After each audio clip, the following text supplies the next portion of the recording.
We're quite near the village, and this is a very established community with a lot of old growth trees, but we need to replace trees and we need to increase our tree canopy. And so what's happening today through Plantlanta is an opportunity for the tree canopy to increase in this area. We're planting trees in the public right-of-way, and I'm so happy that Trees Atlanta is not only going to educate neighbors on the proper way to plant trees and to take care of trees, but they're going to come back and continue to maintain them until they're strong enough for nature and for neighborhood volunteers to take over. Yeah, I'm out here with residents of Ponce Highland along with good folks at Trees Atlanta, planting trees here in the neighborhood, but also we're doing this all over the city, which is important to our tree canopy and continue to make our neighborhoods shady and lovely. So we're planting, I don't know, probably 50, 60 trees in a couple streets here, and it's great to see so many people out engaged in the neighborhood. I was telling the folks out here today that they're poets, because one of my favorite quotes about trees is from the poet Khalil Gibran, who said, trees are the poems that the earth writes upon the sky. And so everyone today is planting a tree that will one day be a backdrop on the sky when we look up. And so we're all a little bit doing our role to be poets today in Ponce Highland and across the city. We were surprised by the rain, I will tell you that. So we don't have to add the water because Mother Nature provided the water for us today. It's raining and it's fine because trees love rain.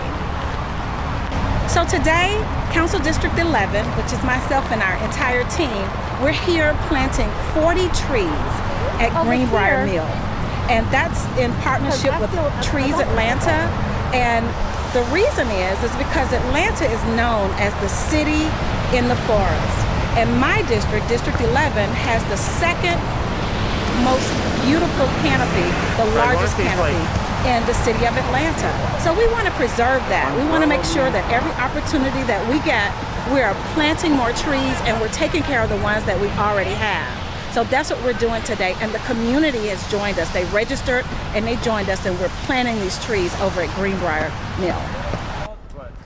Yeah, so we've got a tree planting here today by Trees Atlanta for the city of Atlanta, and I think it's really appropriate given that we are in Atlanta, the city in a forest. So we're helping to make the forest even bigger here in Atlanta. Actually planted trees with Trees Atlanta a lot in the past. I remember planting about 15 years ago in Chastain Park, and it's fun to go by and see those trees and how they've grown in 15 years. And this is about quality of life. This is about making sure that we are green and that we remain that city in a forest.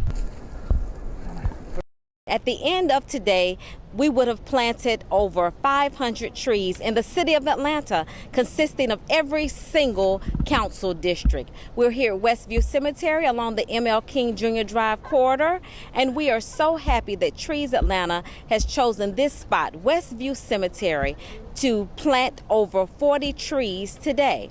We're here with over 100 volunteers. Trees are vital to oxygen. We depend on them for wildlife, and we are so happy to have planted over 500 trees at the end of today, celebrating Plantlanta here in the city of Atlanta. I want to thank Trees Atlanta and all of their magnificent staff and volunteers for being here.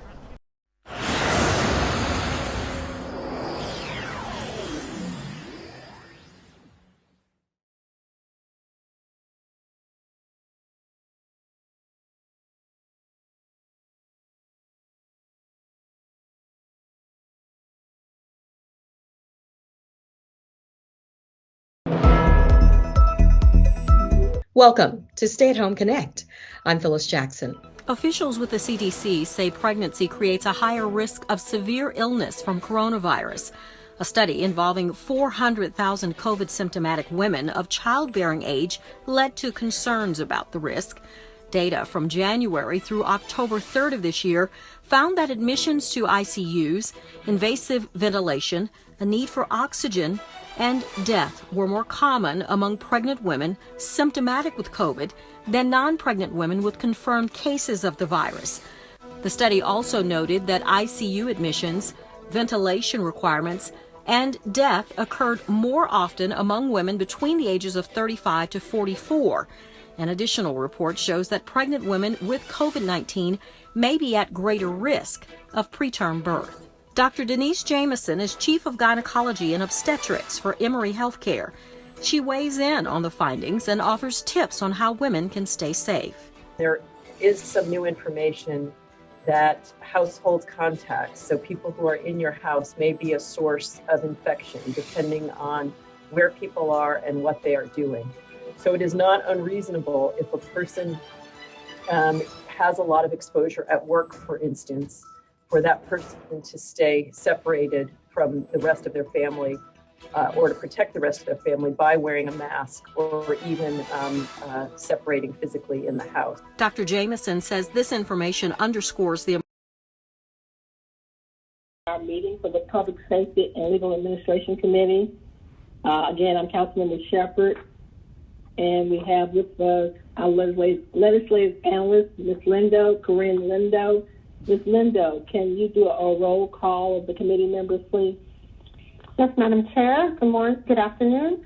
We have Councilmember Dustin Hillis. Present. Councilmember Andrea Boone. Present. Councilmember Carla Smith. Here. Councilmember Amir Faroki. Here. Councilmember Cleta Winslow. Ms. Winslow. Councilmember Michael Julian Bond.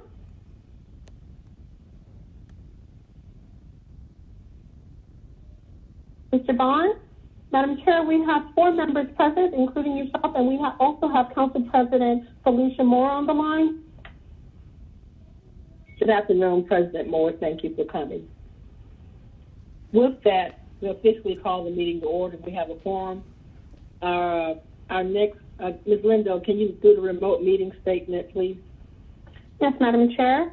Today's Public Safety and Legal Administration Committee meeting will be conducted remotely as advertised and in accordance with the Georgia Code Section 50-14-1. The meeting will be conducted in conformance with Robert Rules of Order and the Rules of Council as authorized by the City Code. The public may access the meeting conference bridge toll-free by dialing 877-579-6743 and entering conference ID number 831-599-1256. This information was also provided on the Friday, November 6, 2020 public meeting notice. The public may also view the meeting on Channel 26, the Council's homepage at citycouncil.atlanta.ga.gov, Facebook and Twitter pages at ATL Council, and the Council's YouTube channel. All presentations are available on the Atlanta City Council website on the Public Safety and Legal Administration Committee presentation page. Today's meeting agenda was published and made available on Friday, November 6th via the city's website at atlantacitygA.iqm2.com. In addition, the public was able to submit comments via voicemail at 404-330-6022 yesterday between the hours of 4 p.m. and 7 p.m. These comments will be played during the public comment portion of this meeting. All persons present on the remote council meeting conference bridge are requested to mute your phones and speakers. Meeting participants wishing to speak must be acknowledged by the committee chair. Amendments, substitutes, and informational documents have been distributed to committee members beforehand. Thank you all in advance for your cooperation. Thank you, Ms. Lindo. The next item on our agenda is the adoption of the agenda. I'll make a motion to adopt. Is there a second? Second. Second, Smith. Okay. Mr. Hillis, I believe you called first, so we'll go with that. We're ready for the vote, and I'll come back and ask the folks who they had called in. The vote is open, Madam Chair. Ms. Winslow, are you there? I am here. All right. How do you vote? In favor. Thank you. Mr. Bond, are you there?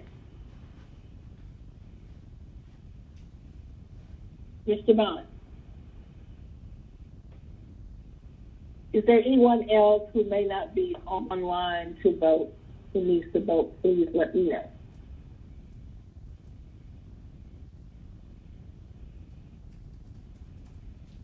Madam Chair, the vote is closed. 6 yeas, 0 nays. That agenda has been adopted. All right, thank you, Ms. Lindo. We will now move to approval of the minutes. I'll make a motion to approve. Is there a second? Ms. Winslow? Winslow, second. Thank you. Yes, second. We're ready for the vote, Ms. Lindo. The vote is open, Madam Chair.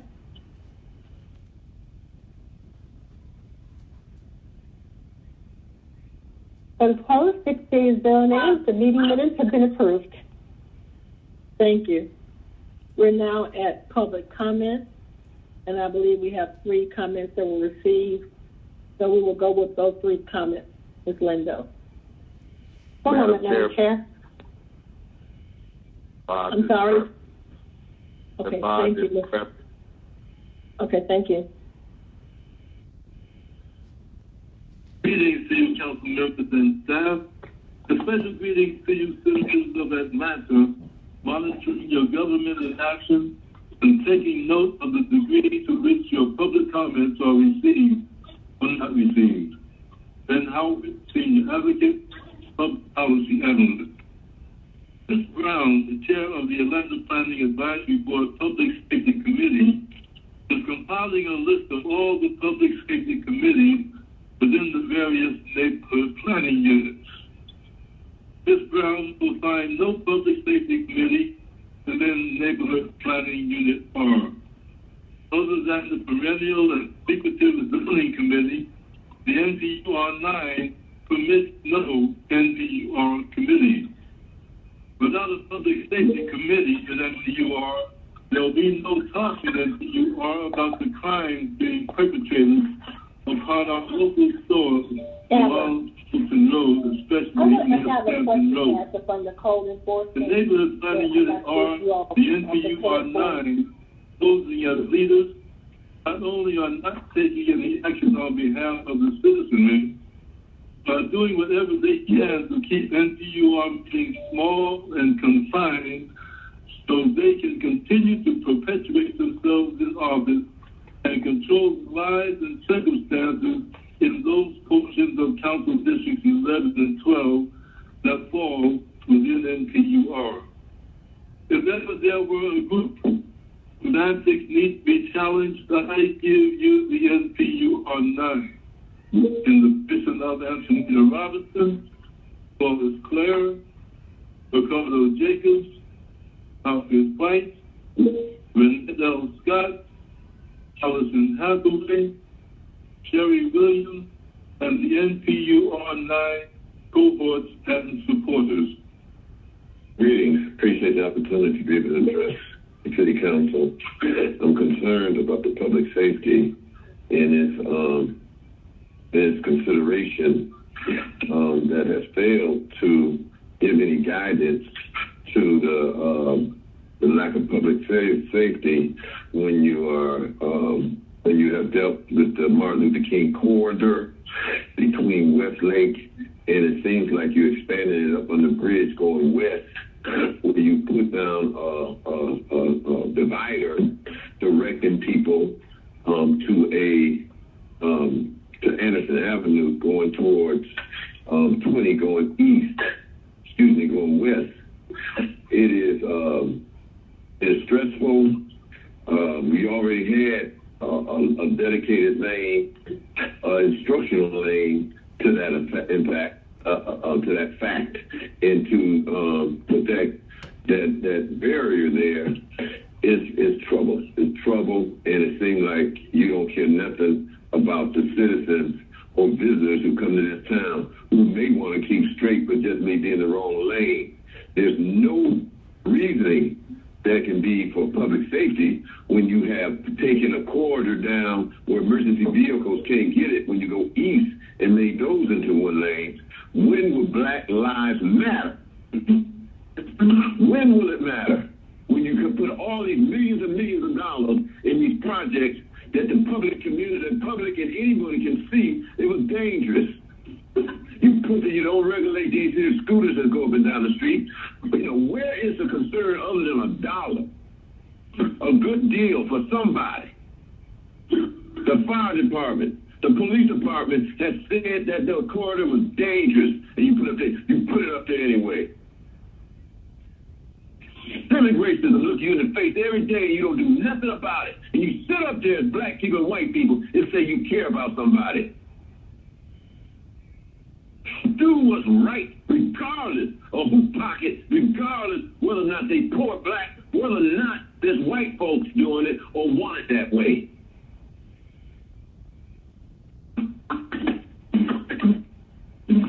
Ron Shakir, Southwest Atlanta. I'm Reed Jordan, giving out the Spirit of Christ. The earth also is defiled under the inhabitants thereof, because they have transgressed the law, changed the ordinance, broken the everlasting covenant. Isaiah 24th chapter, 5th verse. The Lord moves in catalytic judgment upon the earth, not simply on the land of Israel. For to be carnally minded is death, but to be spiritually minded is life and peace. Romans 8 chapter 6 verse. Becoming minded means to have one's life dominated by sin, nature that leads to death. Okay, my grandma, your flesh is never satisfied with leads to death. To be spiritually minded is to be controlled by the Holy Spirit. And it was revealed in my ears by the Lord of hosts. Surely this iniquity shall not be purged from you till ye die, says the Lord God of hosts. Isaiah 22nd chapter, 14th verse. The prophet calls for weeping, mourning, and sackcloth, repentance. But instead, the people have developed the attitude of eat and drink, for tomorrow we shall die. Knowing this, that the law is not made for a righteous man, but for the lawless and disobedient, for the ungodly and for sinners, for unholy and for faith, for murderers of fathers and murderers of mothers, for manslayers. 1 Timothy 1st chapter 9th verse. When a person steals their mother's or father's income, then they are killing them.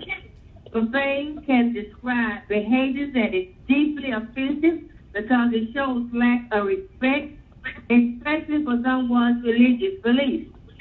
Sex kills out of anger to show forth their power. Jesus kills too, but he warns you before he do it, and why he does it. Christ is a just God.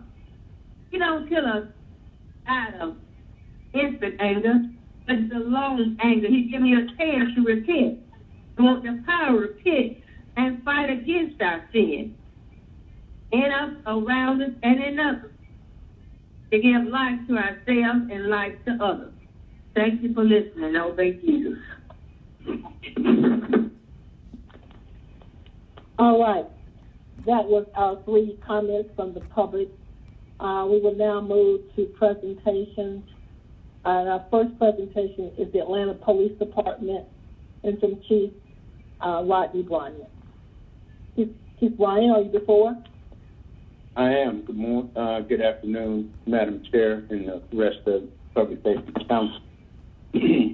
I'll be presenting on the fourth quarter review.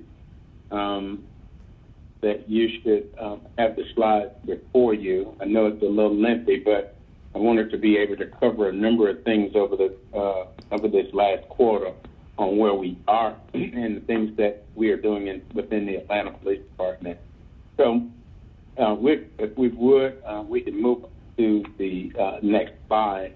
The APD quarterly agenda. I'll speak specifically about our department wellness, crime data, our street racing, license and permit, staffing, and then our community services department and what we're doing as a police department as a whole. The additional thing that you see before you, licensing and permit data, I thought that it was important as we continuously have to address some of the issues from a number of the council members as it relates to what we are doing as it relates to clubs and night spots. And so I wanted to add this in so that you all can have an understanding. Next slide, please. And the next slide pretty much just deals with our department wellness, giving you a snapshot of some of the men and women of the Atlanta Police Department. And if you would go to the next slide, which would be page number 4.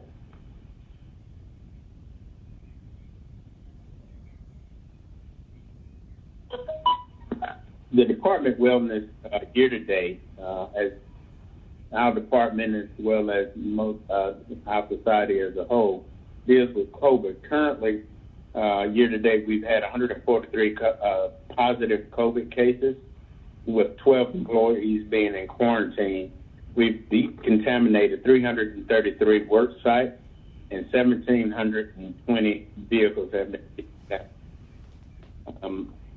The issue that we saw, like with most of the country, right after the protest, we started to see our numbers increase.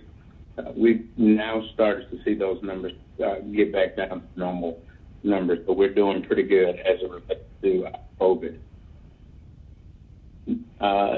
Next page. Next page is speak specifically to our crime data, and I'll start off with our violent crime. If you go to the next page, which will be page 6. We took a snapshot of what we saw as it related to the trend around the pandemic, which started in March, and year to date, we still are 22% down as it relates to crime overall. We are seeing a 5% increase in violent crime, with homicides and aggravated assaults being the driving factors. They both play on each other. Aggravated assaults tend to be come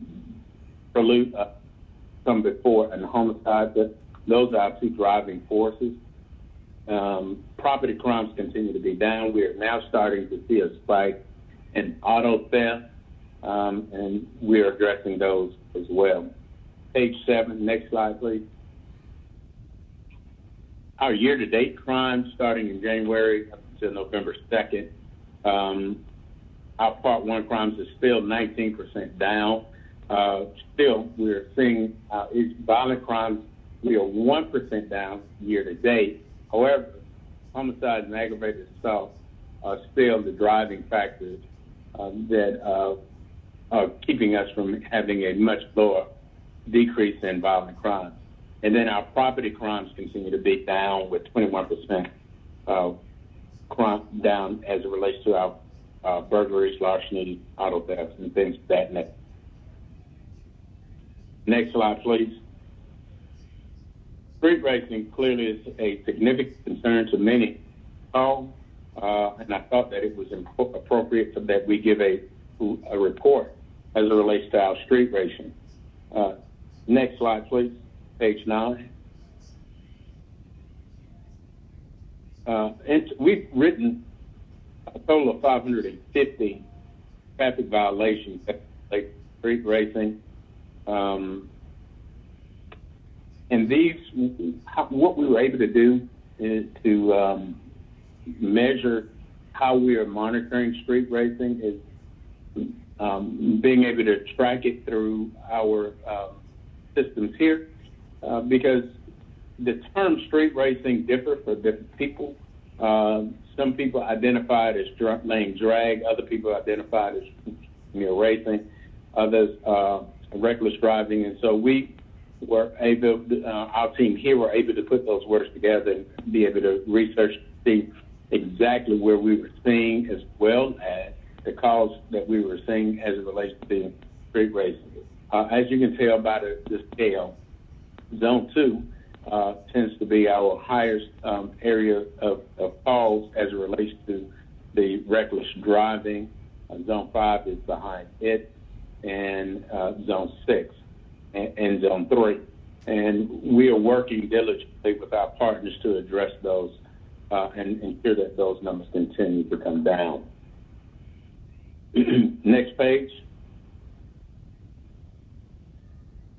This is, the next page is a total of 2,556 remarks as it relates to individuals calling in and identifying some form of street racing. Again, it coincides with the previous slide showing that Zone 2 and 5 and 6 are the areas that tend to call in the most as it relates to these types of calls.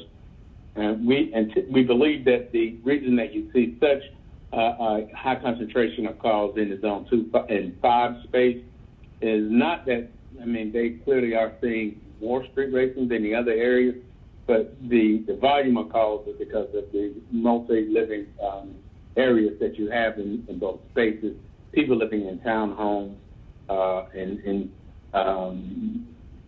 buildings, apartment buildings, and they tend to call in simultaneously as it relates, and repetitively as it relates to the type of calls as it relates to street racing. Next page, page 11. We track street racing every week to make sure that we are, and put out a plan to address it. So this, over the past few days, this weekend, we've had 135 citations for the week, with those charges being broken down into expired tags, speeding, failure to obey traffic control devices, driving on suspended license, and failure to use turn signals. And those numbers are before you, but there were a total of 135. Those numbers are starting to slow down as we believe we've had a significant impact over the past couple of weeks, and those we're now seeing the impact that it's having on the community come down some. Next slide, please. Our street racing enforcement, we've had, since September, we've impounded 34 vehicles, made 1,195 traffic stops, a total of 884 citations, a total of 37 arrests during that period of time. And that's total enforcement. Next slide, please. Next slide is around our licensing and permits. Again, one of the things that we've seen during the COVID period is an increase in social activities as it relates to night spots and social spots. And a number of citizens have asked what's our position, what have we done to address those. I thought that it was important that we do a report out so that you can have a clear understanding that our licensing and permits are continuously working through this pandemic to ensure that everyone is in compliance. Next slide, please. Over the past year, year to date, we've had 316 locations checked. They're broken down into the zones, the city zones, the police zones. Zone 1 has had 34 compliance checks, Zone 2, 74, Zone 3, 68, Zone 4, 57, Zone 5, 41, and Zone 6, 42. Next slide, please. The licensing, this data is a total, shows the number of charges that we've had as it relates to the violations, the compliance violations. A total of 1 felony, 7 misdemeanors, 40 city ordinances, and we've given 20 copies of charges, making 13 physical arrests. We've served 8 search warrants, 14 arrest warrants, 5 due cause packages, and cited 10 people failure to renew their 2020 licenses. Next slide, please. I thought that it was important that we talked about the areas that we've had significant impact as it relates to our code enforcement, license and permitting investigators going out and addressing certain areas. the Goodfellas Pizza and Cigar Bar at 617 Current Spring Street. We were able to net 8 arrests at that particular location. This is clearly a very challenging spot for our team and as well as for the community, but we were able to have a significant impact, and that place is no longer open. The next slide is Deja Vu Sports Bar at 2997 Chemist Road. Again, this is a location where we've had a number of incidences. We continue to be challenged in addressing it as well. We continue to send license and permits out to inspect this location. Right now, we've filed charges, a number of charges on that location, and awaiting further direction so that we can make some final decisions on how we address this location. The Wing Shack at 495 Whitehall, next page. Wing Shack at 495 Whitehall Street. This was a joint detail with Georgia Department of Revenue and Zone 515 with license permit unit. We were able to make one arrest warrant taken out for the individual there for their alcohol license, and was able to serve a search warrant as well, where we recovered alcohol that shouldn't have been on the premises. Next slide. It's page 19. 3511 Roxborough Road. Again, this was a very problematic location, as this was a home that was being rented out through Airbnb. We worked diligently with the council member there, as well as the community, sending code enforcement out, our licensed inspectors out to address this area as well. We've not, since our last encounter with complaints from this location at 3511 Roxborough Road. Next slide. So, as you all are clearly aware, as we exited this summer, we went through a significant attrition problem. I think that those numbers have begun to save off. We are not seeing the same level that we have seen. We saw at the peak of summer season during the civil unrest, and those numbers are beginning to improve. Next slide.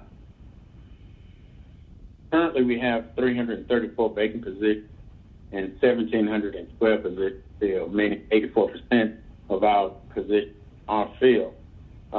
As well as with our civilians, we have 441 positions filled, 146 positions vacant, but 75% of those positions filled. Next slide.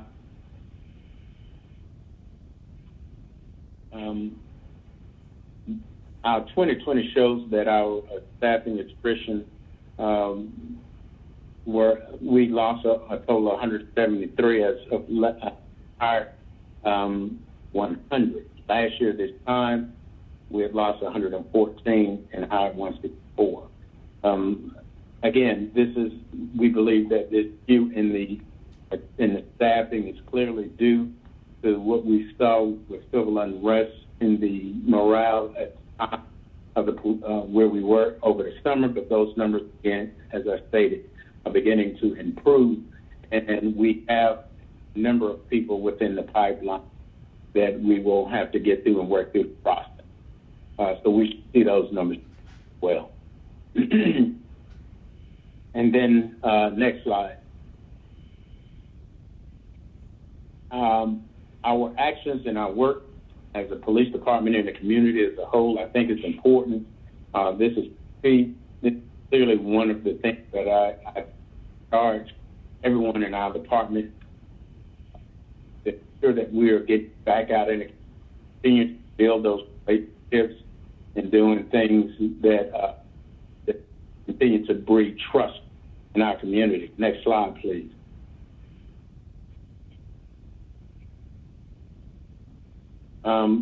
At the Nicholas House, we were able to go work with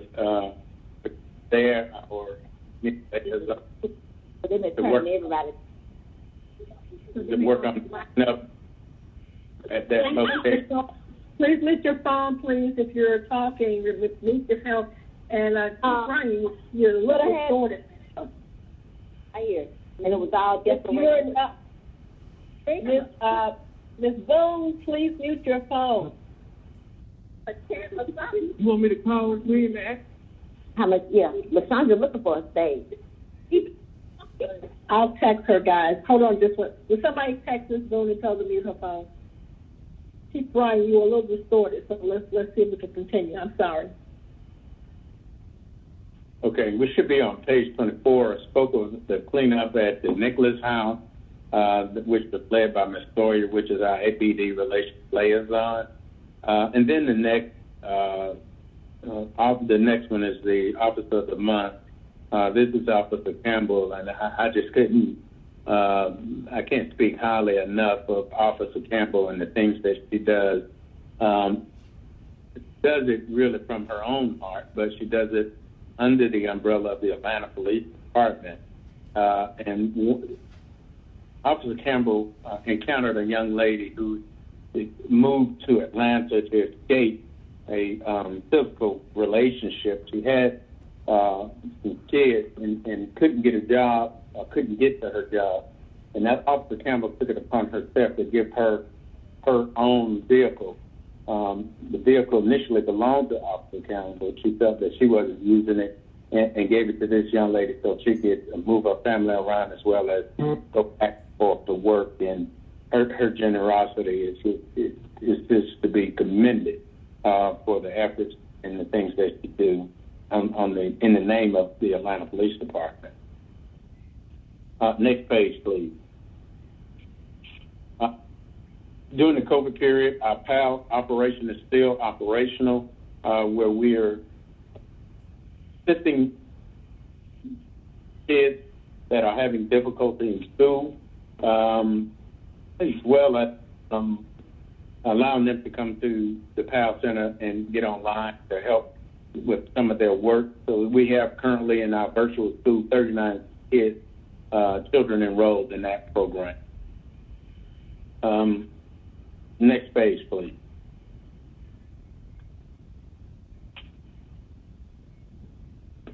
And then we had a donation to the PAL program of $50,000, which is clearly needed. We will see a significant impact in donation as it relates to what we're seeing in PAL due to one of the major events being the gun proposals, which won't happen this year.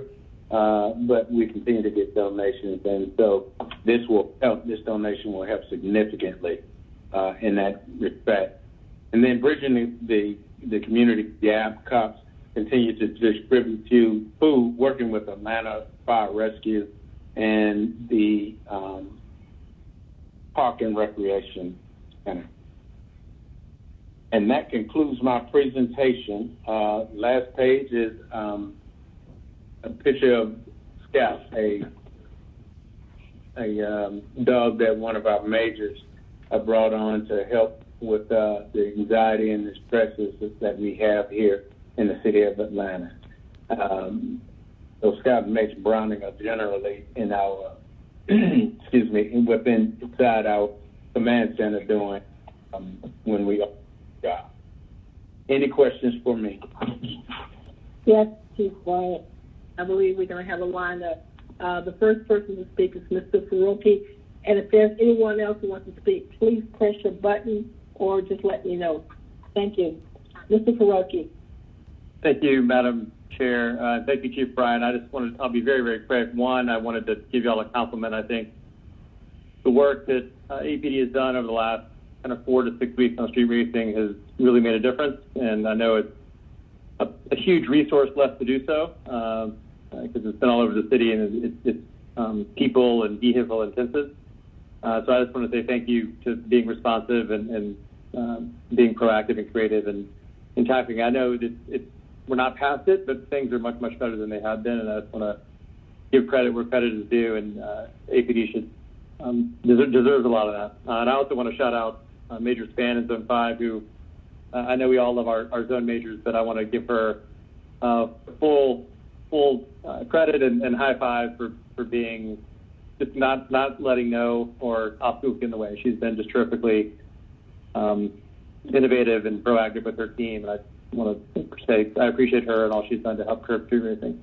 My one question is, I asked this the last couple meetings and have yet to get a response. I don't say that to be snippy in any way. I'm just still curious and hopeful that at some point APD will start citing for violations of the state ordinance on load exhaust, which is the muffler modification or loud exhaust. And I think I've asked a couple times for any stats related to the number of citations given out with respect to it. And just curious if you have that data. If not, when we can get that data. So we do not have data. I can tell you that the challenge in the muffler requires us to be able to hear it from a distance, a measurable distance. And so that is the challenge, being able to maintain that distance and an individual not driving away to and from a specific location. So there are challenges to it for us to be able to do it, but I'll have to look back. I think that historically, I've only seen it written a couple of times. The specific number I do not have before me, but I'll continue to work to get it. And both with us and Georgia State Patrol, I will inquire if they have it as well. Have they written that charge as well? Because they've worked with us on many of these details. Great. Thank you, Chief. That would be my kind of additional push, and I'm sure many of my colleagues feel the same way. I think even when there's not reckless driving or letting drag in huge swaths of the city, I think the biggest disturbance is just the noise that modified mufflers or lack of mufflers are having on residents. I hear it most in Zone 5 for Midtown residents who, the noise just kind of ratchets up the canyon and downtown and Midtown. I'm sure other parts of the city as well. And so anything y'all can do to kind of make it a little more uncomfortable for folks who have those modifications, it is appreciated. Thank you. Thank you.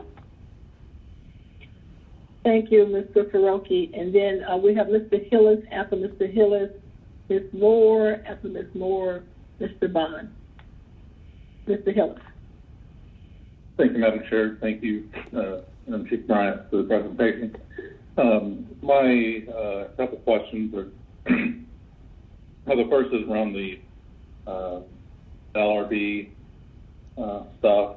Some locations that I've heard quite a bit about that weren't in those few that you presented. Just wanted to see if I could get more information about the number of complaints and any investigations that are going on there. And to be clear, none of these are in my district, but I still hear quite a bit about them. Number one, because I'm on the CID board where the compound is located, that's one that I hear quite a bit about in CID meetings. The second is 1145 Lounge, which is just outside my district. And then the third is where the recent homicide and shooting occurred at Monaco Hoop and Lounge. So if I get some more information about those three, that'd be appreciated. So I can address both Compound and 1145 Club. We have hit those locations. I just didn't do a slide on them because they weren't as impactful. Generally, we go out. I mean, they are inspected. I can assure you that currently, one of the strategies we put in place is that immediately after any type of incident occur at a location, our license and permits, as well as our code enforcement units, are going out to inspect those locations or re-inspect to ensure that they're fine.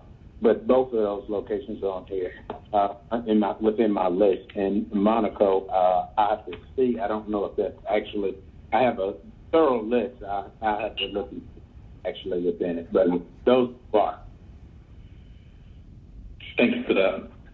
And then next subject is I would just like an overview. I think it may have been a while since we received an update. But before you came on as chief, there was quite a bit of talk about Operation Shield and how it's operating. And I'm sure you're aware there were hundreds and hundreds of devices that were down across the city, and there was some back and forth as to whether the city was going to maintain certain devices or APF was going to maintain certain devices. So I'd just like an update into where we are with that, and I guess kind of a device overview of how many are offline versus online, and how the management of that program is going. And I don't know if that's something you want to do, alone, APD, or joint presentation with APF. Well, I could tell you, I got a report on that this morning, and 92% of the cameras are up. There is a glitch in a particular zone that we're trying to evaluate to see if it was due to the trees and power outages, but we are 92% effective as it relates to the cameras currently. Okay. Thank you for that. That's all, Madam Chair. Thank you, Mr. Hillis. We next have Ms. Moore, followed by Mr. Bond, then followed by Ms. Overstreet, who's also listening. Thank you. Thank you, Madam Chair. Mr. Chief, the questions I have are first, on the last couple of calls that I've been on, there was asked for information related to the arrest regarding street racing. Have you been able to compile those statistics and information? Yes, and I mean we put that out every week. Anything specific, ma'am? Well, yeah. I mean, there was something I know I've asked for, and I think some other members may have asked similar information. One was the arrest. I'm trying to go back and remember. I asked Ms. Lindo to go back. Particularly, I think in the last meeting, I was asking for the location, or not the location, the addresses, not necessarily the specific address, but where the people who were being arrested, where they were being arrested from. Does any of this striking a memory? And I think there was a couple other things that I asked for more specificity in terms of, I know another member had asked about breaking out the offenses that people were arrested for, with more specifics about that. Yes, ma'am. No, that's what I'm speaking in reference to. Every week we put that out. The one that we have for this week, and we posted on our website as well. But we even the one that and if you don't have it, I'll make sure that you get it specifically. But it spells out those very same things. Ulysses enough. The arrest that we made over the past week shows that most of these people, most unusually, are from the city of Atlanta. Typically, we find a number of them outside of the city.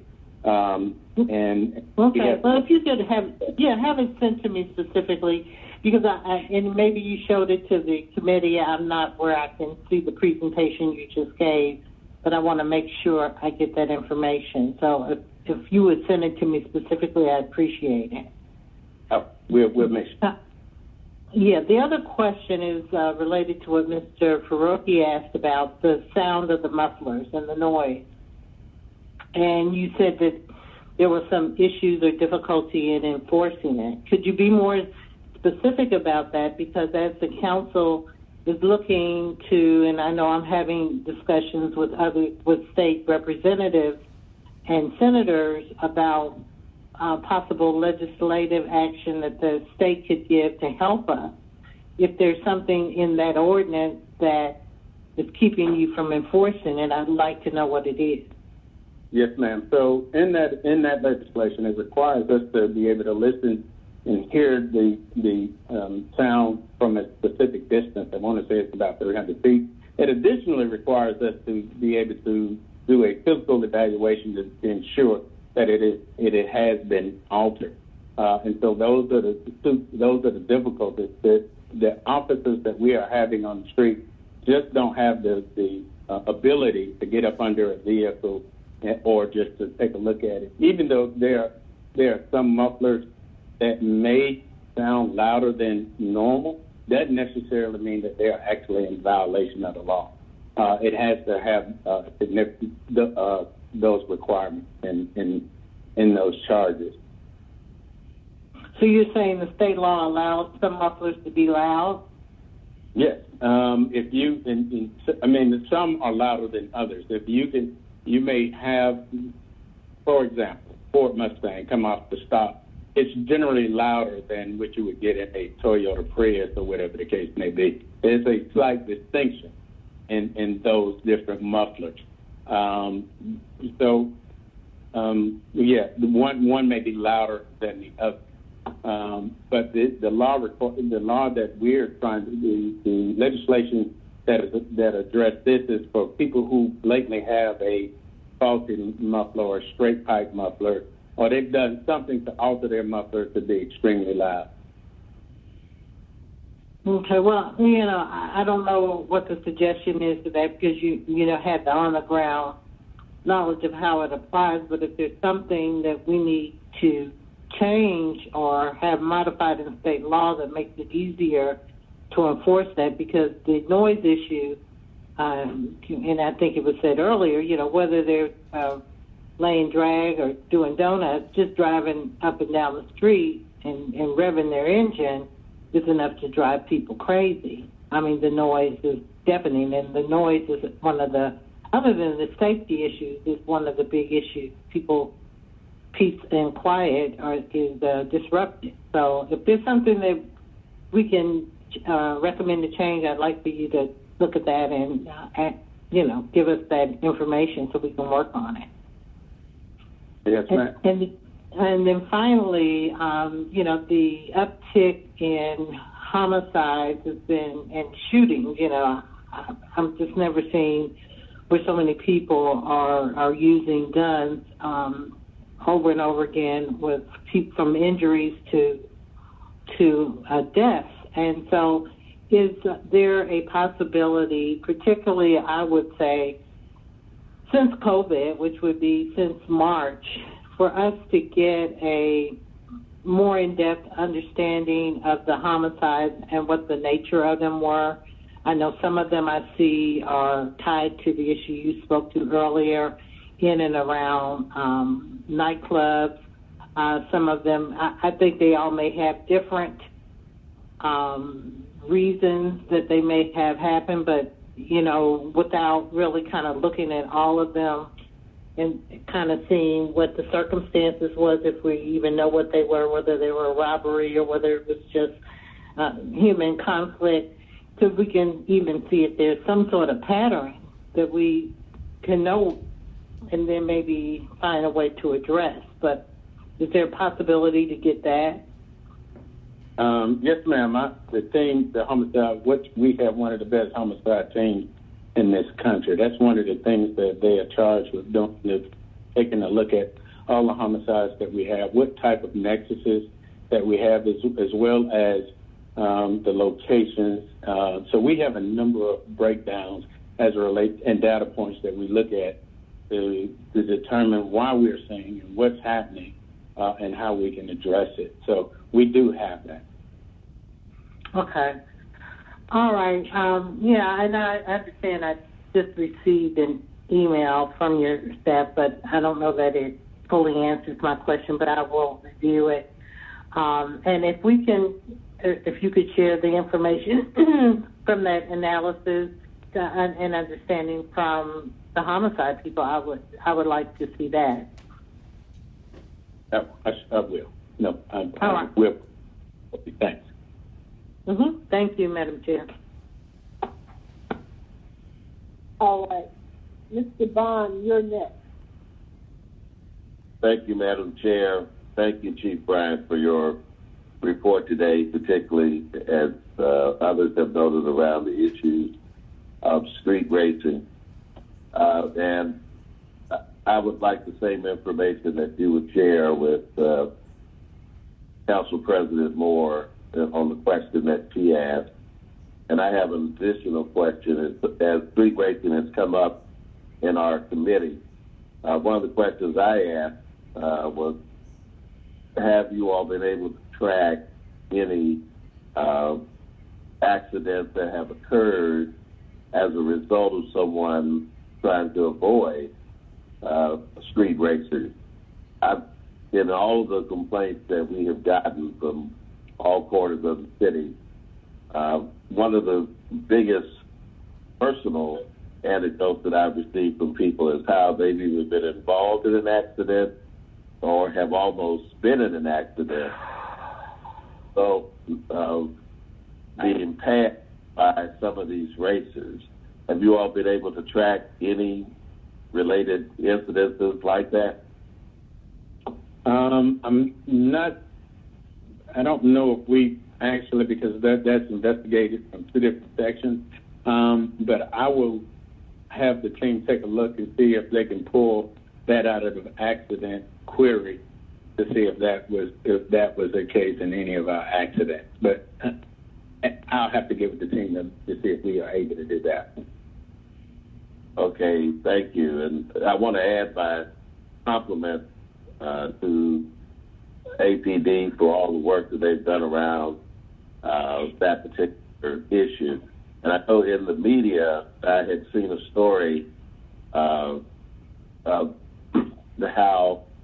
so many firearms have been stolen from city vehicles. And I know that APD, at least a couple of years ago, 18 months ago, had a community outreach program about car theft and securing vehicles. When these guns have been stolen from cars, are they just straight break-ins, or are they crimes for opportunity, or both? It's both. I think that with the proliferation of the number of weapons that we've seen people purchase during this COVID period, we've seen just as many of them leaving those weapons inside their vehicle. And so you see that same number of incidences as it relates to guns. To include, one of the things I thought was important is that we query not only the number of people that we are seeing shot by someone else, but how many people have shot themselves with weapons. That number too has increased significantly during this COVID period. I think last year this time, on my last report, it showed that we had 6 individuals had shot themselves. This year we've had 17. So it's just the number of guns, the proliferation of weapons that we are seeing out on the street during this period of time that is just dramatic. Well, I'm just curious now. You piqued my interest. These individuals who shoot themselves, are they doing it in just the handling of their weapon, or are they involved in incident, defending their home or looking for a prowler? No, and handling the weapon and handling their weapon. Wow, training issues. Okay. Well, that's very interesting and distressing at the same time. But my last question really doesn't have anything to do with your report, but it does involve, police personnel. One of the things I've noticed on the streets of Atlanta, particularly, and since during COVID, a lot of construction was deemed a necessary activity, that there are a lot of police officers who are working some of the construction sites and traffic, or whether it's work in the street or, at an actual site, that these officers are not Atlanta police officers. Is there a restriction, or how is that handled at let's say a police officer from Oconee County is working a construction or some kind of work detail in our streets or at a construction site, and that's not an APD officer? How is that possible? Well, if they're certified, they can work anywhere inside the city. It's normally listed by the discretion is at the limitation is listed at the department. So one of our Atlanta police officers cannot work an extra job outside the city, and that's due to our policy. But they don't have legal authority. However, if an individual chooses to allow them to work, then they can. So they're not in violation. We've had, and then a number of them sheriff's departments are state mandated sworn officers, so they can go throughout the state and work anywhere they want to. And if an individual is a police officer and deputized, he too can go and work in any jurisdiction.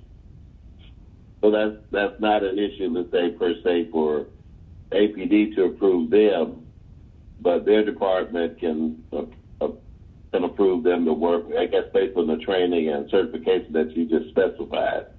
The reverse is true. That's correct. Right. Okay. So, I'd like to talk to you more about that issue, but I won't take up the committee's time with it. But I do want to discuss that with you. But I appreciate your report, and I'm glad to hear that the attrition has slowed. Since the attrition has slowed, have we seen an uptick in morale of the rank and file of the police? Yeah, it's slow to come, but we're getting better. We're getting better day by day.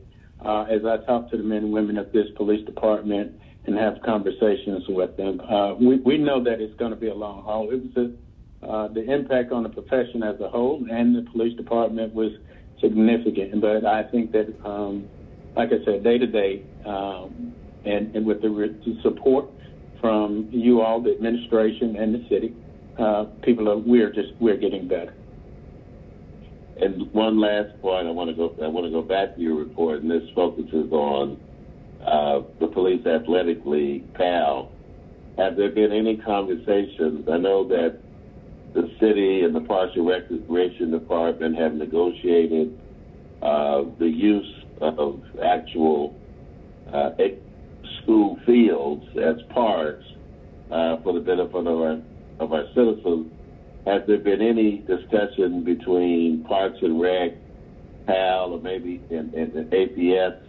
And even though I know we're in COVID time, so people aren't gathering, but in light of the civil unrest and the issues around communities and police, have there been any discussions about probably expanding PAL or increasing PAL's involvement in either Parks and Rec or in greater school programs, so that the relationship between police and those in the community could begin in a more direct way? Now, I know that, again, that we're in COVID time, so the children aren't in school, but have there been any discussions in that vein? I can tell you pre-COVID there were, and we continue to always have discussion on how we can expand our PAL program, but as you stated, due to COVID, those conversations has slowed. Well, I would hope that you all would take advantage of the lull, because I know that Parks and Rec had a pretty successful, I guess a remote or Zoom camp where they were able to deal with a lot more children. And if you all could kind of just jumpstart that, I think it's important, because I remember, and I don't want to date myself, the old officer-friendly program where police officers would come to the schools. I even remember the name of one of them, David Hughes. I think he retired in the early 90s. But if I can remember that relationship, I'm sure somebody else could probably do the same, particularly during these times, that it would be great to have some kind of incorporation of that, because I'm sure one of the things that's fascinated me, and I'll make this last point and I'll yield, is that through Zoom there seem to be more people, we seem to have greater access to people participating in building relationships like at the NPUs. The attendance is up. Most of the community meetings I attend through Zoom, there seem to be more people on the Zoom that would have come in person. And if that holds true down to elementary and high school level interaction, then we may be able to build more relationships and interactions with our police in much of the same way. So I hope that you all will pick that back up during these times. And again, thank you for your presentation, Chief. Thank you. And I yield in, Madam. Thank you, Mr. Bond. Our next person is Ms. Overstreet. Are you on the call, Ms. Overstreet? Yes, I am. Thank you, Chair. Thank you. Just a couple questions and a couple comments. I'm dating myself to Councilmember Bond, but I very well remember the Officer Friendly time here in Atlanta.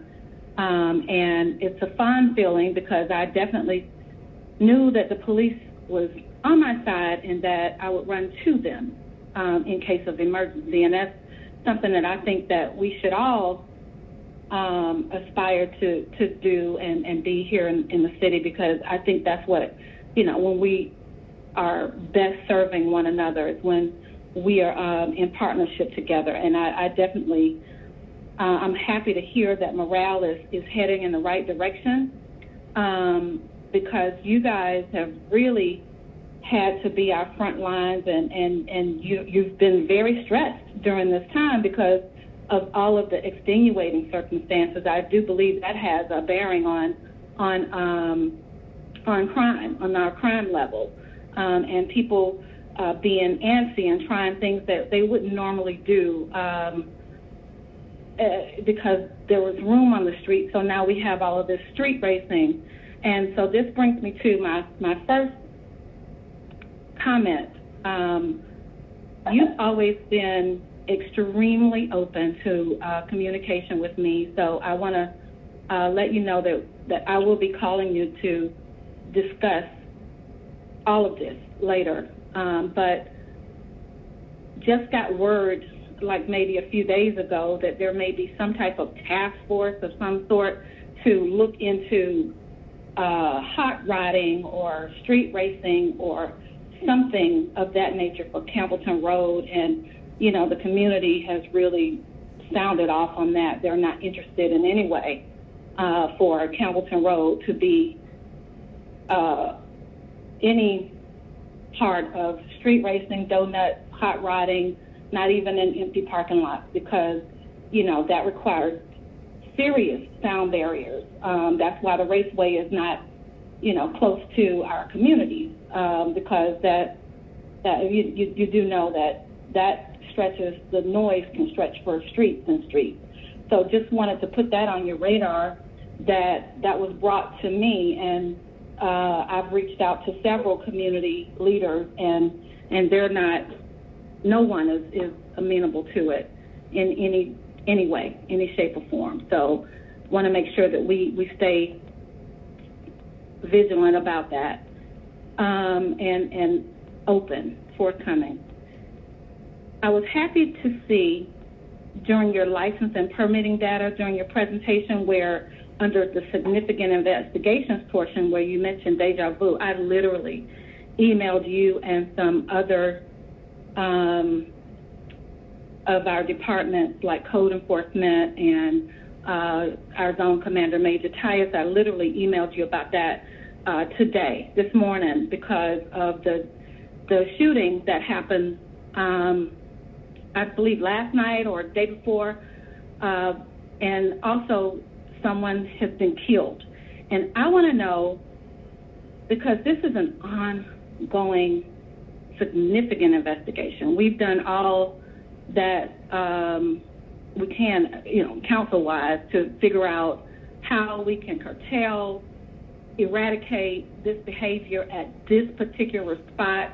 Now I see, first of all, I would like to know how many shootings in 2020 have there been at this, at 2997 Campbellton Road at that Deja Vu?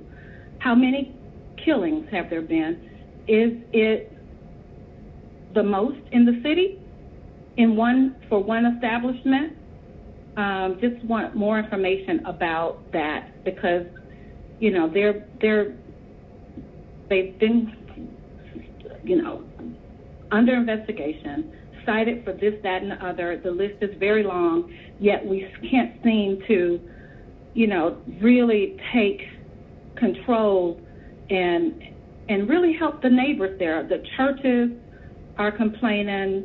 The elderly in the area of those legacy neighborhoods are complaining. It's less than a quarter of a mile from a high school, and children are walking to school. Teens are walking to school, and they pass that area. I just need more information and would like us to all get together and devise a plan to make sure that they stay in compliance. And it's not just the shootings and the killings. It's also now, at this point, code violations.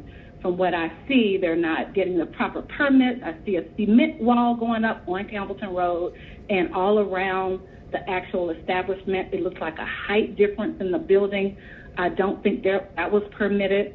I just see a lot of disrespect to our laws and ordinances and permitting processes in the city, and that's just something that we can't sit idly by with.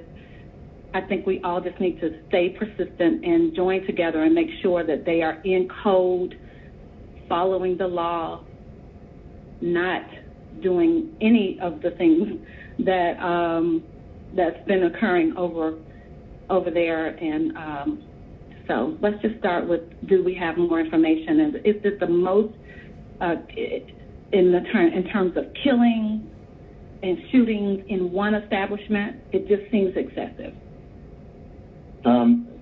And I understand, Council Member, I don't have the actual number of incidences, homicide incidences. I do have a breakdown of a number of incidences there, and clearly there are many. I've had conversations with my team latest this morning on how we can continue to be aggressive there. I do know that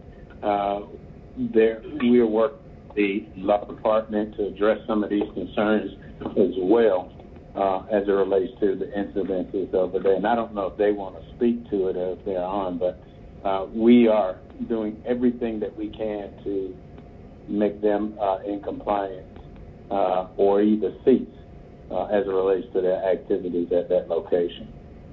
But I will get a homicide specifically related to that area. Right now, we've had 10 vehicle thefts, 12 larcenies, 7 people injured, 24 fight calls at that location, 3 pedestrian robberies, and 9 citations where we got someone for illegal parking. But I'll look into the number of homicides. Did you mention death? Did you mention killing? And that's what I'm saying. The homicides, I don't have those. I will. Oh, you don't have it? Okay, that's a lot. We can't allow that on Campbellton Road like that. If law can give us an update, that'll be good. Something a little more detailed.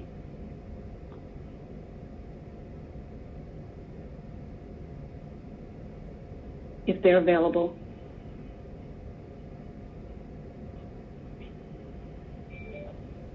Department of Law. Hi, this is Amber Robinson from the Department of Law. In regards to the matter of Deja Vu, this location is being, as Chief stated, under investigation as the subject of numerous proceedings, some of which are under litigation right now, and some are going through the administrative process. But they are currently, I believe, serving a 60-day suspension, which was signed by the mayor.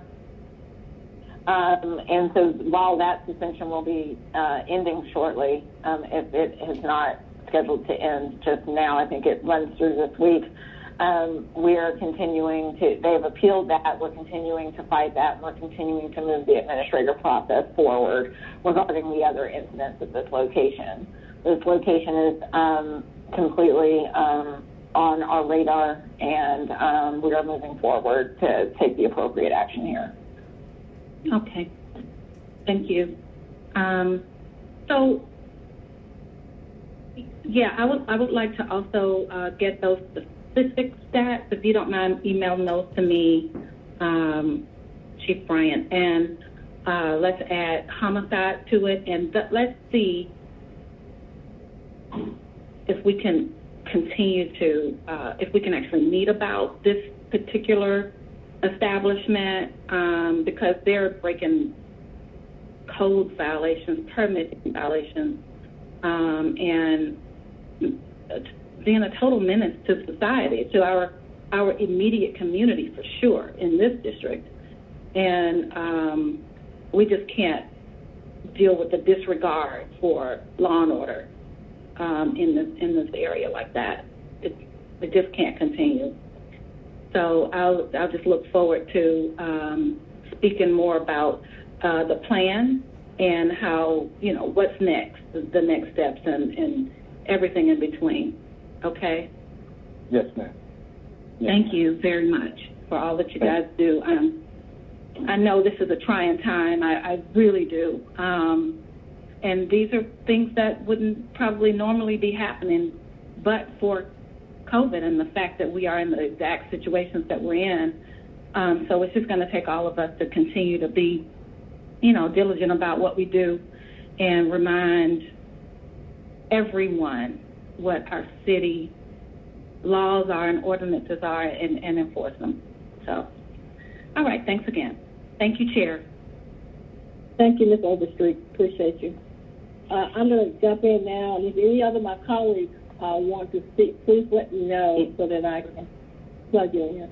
Is that you here, Ms. Cynthia? Yeah, after you, Madam Chair. Mm-hmm. Okay, thank you. All right. Chief, I want to go back to page 11 and 12 of your PowerPoint, where we talked about the streetcar racing. And I know this week you put in 135 citations.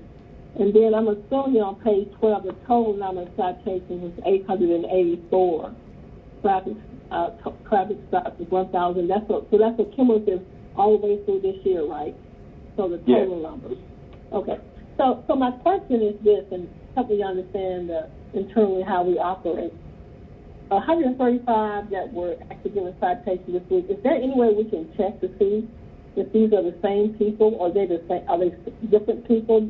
If through our records check that, we can say, okay, all right, John Smith got a citation 2 weeks ago, a month ago, and now he's out here with another citation. Can you all check that through your system? I don't know if we can check the hours. I know that we can work with courts and the same if we're the same people, but it can be done. I just don't know if with the police department or with courts. So we can check. We can check that. So I'd like to ask, kind of going along some of the things that President Moore was saying, is if we break down these citations, it would be interesting to me to see for the 884, if any of these people are the same people, are they all different? 884 citations, or they're all different individuals? The impounding, the total traffic stops and the citations. I see impoundment of cars and all of that.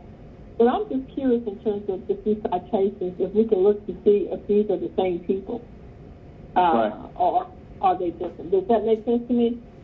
Yes. I think what you're asking, Chairperson, is are they the same person at different times? So out of the 884, individuals will be charged 3 citations and 1 traffic stop, or 4 citations, which shows the level of why that number is so high. What you're asking is, are we hitting the same person at different times for the same? So we'll have to take a look at the courts, and what we'll be able to, between us and the courts, be able to come up with that answer. So by our next meeting, will you be able to look at that for us? Well, I can have my team definitely look into it. And then see where the courts are with theirs. So let me ask another question then. So when you give a citation, we know the court system has been closed, and they just opened back up at the end of October. But in terms of these citations, I guess this is a question for Judge Porter. Can we look at those citations and see the process of where those citations are, if they're kept up to date in terms of looking at, you all looking at that? When you pull up, like, for instance, if you stop me on the street right now, you put up my license, then you should be able to see, based on how many times I've been maybe cited for something, But how long does it take for that to get into the system? And maybe that's a question that you can't answer, and for you all to kind of look at. Does it answer the question? That's different. That is something that is solely on the courts. Ours won't pull up how many times you've been cited for that information. That will be in the courts. That's all in the court. Yes. So I can see what you're saying. We're gonna have to get to the court to see. I'm very much interested in seeing what that looks like. Those 884 citations, a breakdown of that and what those look like. Those traffic stops the same way. A total arrest the same way. These breakdowns of all of this. If you could give me some information on that, that'd be very helpful for me and I believe for our committee. So if you could help me with that, and I'll talk to Judge Portis about that also. Yes, ma'am. So the breakdown in part 1 crime on page 6, can you break that down? Also, can you give us a breakdown and come back and give us a breakdown by zones? Like the homicide is up, aggravated assault is up. So can you give us a breakdown of that by zone? Yes, I can. I could give you the latest one I have is from last week, but I can surely give you that breakdown. So, zone 2. Okay, go ahead. Go ahead. Zone 2 over the 28 days, it's 2% up, but they're down as it relates to the homicide over the 20 period. Zone 1. Thought it was zone 1. I apologize. Zone 1 is up 2% overall over the 28 days, 25% down for the year to date, 4% down over the 7 day, where their increases are for the entire years in the area of aggravated assault, but they're down. Zone 2 is up by number one. They had 6 last year. This time they have 7 this year. Aggravated assault is up 21%, and auto theft is up 28% year to date in the part 1. Zone 3, their homicides are up significantly at 107 and 9% in aggravated assault, but they're 21% of the category. Zone 4, again, the homicides are increased there with 33% year to date and 14% in aggravated assault. They're down in crime in every other category. Zone 5 is up significantly with 250%. That's 21 over 6 last year this time. Aggravated assault is 7, larceny at 29%, and auto theft is 4%. They're still 7% down, and I think, and we're seeing that they're trending up. But I think once we are able to move out of the space of, since we have moved out of the space of civil unrest, we can now redirect those efforts to manage those activities in the downtown space. Zone 6 is 25% down, with 22% being up they're down in the homicide and in aggravated assault. Up 22% in aggravated assault, and 2% in burglary, 12% in auto theft, 25% overall. So those are the actual breakdowns, and I can't forward you those. Those are the crime stats that we put out every week as it relates to our corporal report. And then I may ask you individually, I don't know if all my colleagues want the same thing, but even in terms of zone, I share zones with Councilmember Smith, some other folks, even Cleveland Winslow. And so what I want to look at is where is my concentration of crime in my district? So if you can break them down, because zones overlap, they're not like precincts and zones. And so I know that there's this uptick in crime in Zone 3, and I can tell you probably what a lot of it is, but I'm curious to see what my concentration is, and I want to see it in terms of, if I map it out, even in terms of a year, is it the same focal area? Is it different? Is it moving? Is it shifting? What's the ebb and flow of this, what's happened from one year to the other? Is crime is still up in Zone 3? What concentrated areas is it in terms of patterns? Is that, yeah. Absolutely. We're able to print out a heat map that shows an area of concentration for crime. So we'll be glad to forward that one to you as well. Can you break that down for every council member for a year? It actually shows citywide. So it's not zone specific. It shows the city. You can take a look at it and identify the area. Okay. All right, I'm interested in looking at that. And so can you do a couple other things? What is laying drag? Define what laying drag is. I'm hearing this term, but I'm not, I don't know exactly verbatim what that means. Absolutely. In layman's terms, it's just burning rubbers with your tires, squealing your tires. Okay. All right. So I was watching the news the other day, and one of those incidents in terms of a shooting at one of these clubs, and it said an off-duty police officer was at the club, and they couldn't believe it was happening when an off-duty police officer was actually working off-duty at this club. Now, is that the city that Atlanta? Is that a different? I mean, we as the city, I thought off-duty police officers weren't allowed to work at clubs. Is that the city? Is that still allowed? No, that is the city. Off-duty officers are not allowed to work inside the club. They can work at the, okay. So they can work on the outside? Yes. They can't work inside, but they can work outside? They can. They can be outside at the door, yes. Outside at the door? Yes. Yes, ma'am. Okay. All right. You've answered all my questions. Ms. Winslow, you're next. Thank you, Madam Chair, and thank you, Chief, for a very detailed report.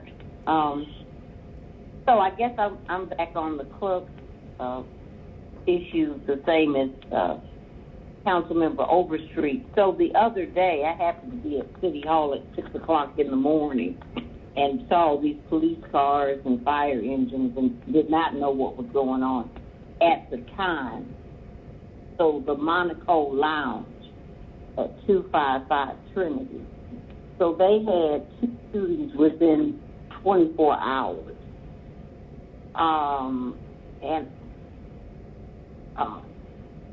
So the major sent me something. We haven't had a chance to talk yet, but I'm going to call her right after this. So when those kind of things happen, what can be done? And the reason I'm asking is because there were 2 shootings about 6 months before the Super Bowl on Whitehall Street. I forgot the name of the club. Right there at Whitehall and Northside Drive. But the Ivy, right. And I think some permit was taken. I don't know if it was their liquor license or what. But they had 2 killings on their property. So what is it?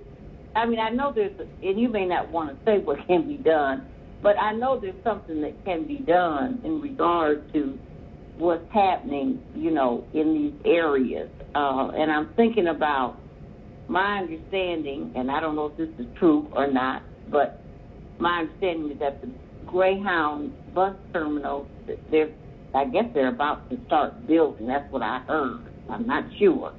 They got rezoned last year. So is it better to talk to you offline about these things? Is that more appropriate?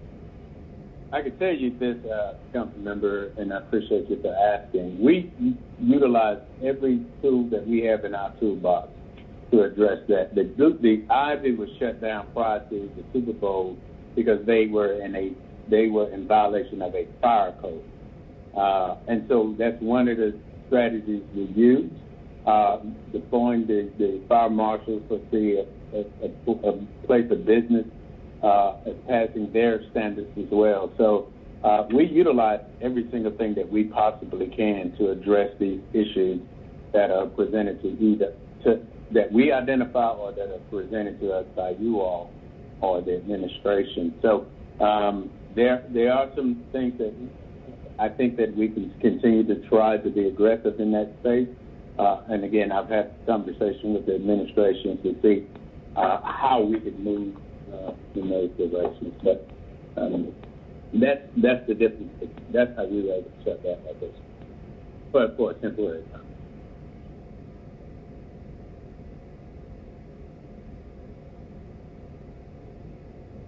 Is that it, Ms. Winslow? I'm sorry, I had myself on mute. And I'm not sure if those are just some bad actors that are there at the Monaco Lounge, because there have been other clubs there in the past, and that's the very first time. There have been clubs there for the last 5, 6, 7, 8 years. You know, even though there wasn't a lot of other things happening in that portion of downtown. And so we've not had those kind of incidents happen. So that's why I'm concerned. Okay. Yes, so clubs have come and gone, but people didn't, you know, come and then be taken to the morgue. Okay, to the medical examiner's office. So let me look at one other thing. So,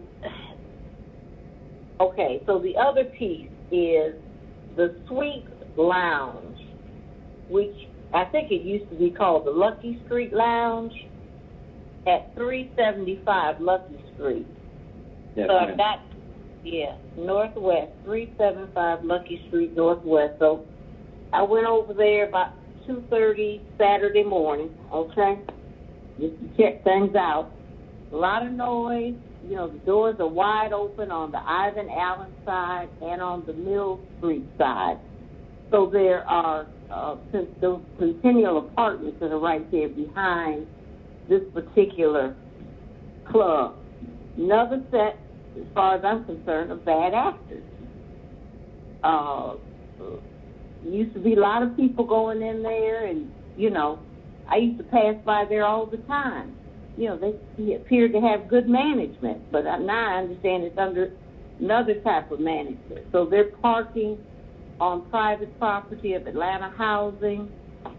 Even when the gate is down, they've broken in, you know, and just do what they want to do, okay? But the music was horrendously loud. And so I know we have a noise ordinance, so I want something done about that, please. Yes, ma'am.